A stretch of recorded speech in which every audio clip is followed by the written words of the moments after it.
Hallelujah hallelujah. आइए खुदावंद को पुकारने वालों पर, खुदावंद के मानने वालों पर उसका हाथ रहता है। खुदावंद का फरिश्ता उनकी चारों तरफ से अमानत रहता है।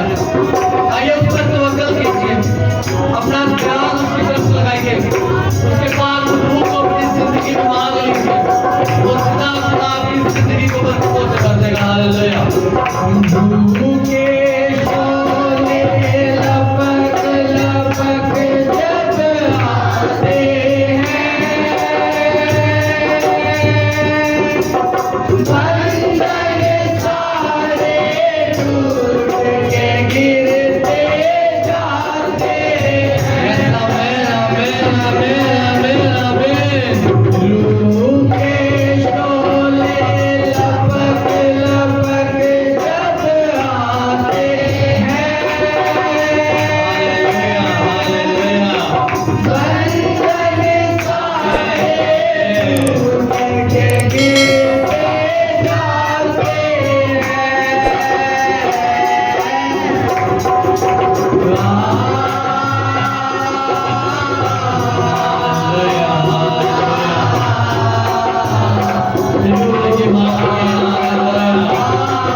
तेरी हजूरी से मांगते हैं क्योंकि तू ही दे देगी कुदरत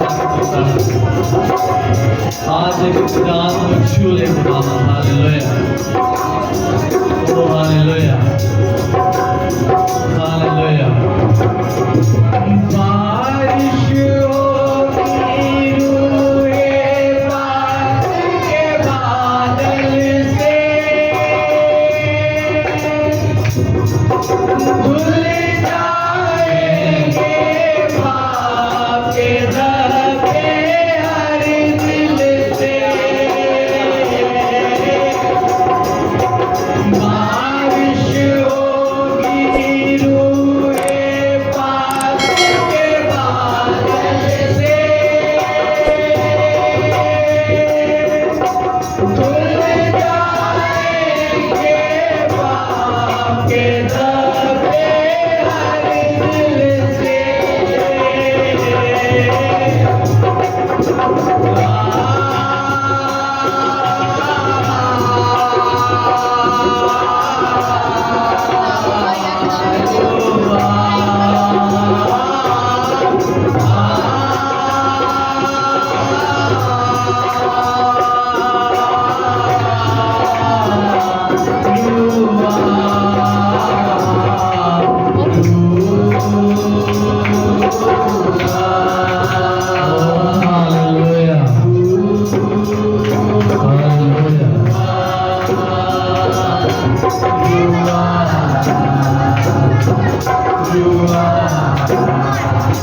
दुआ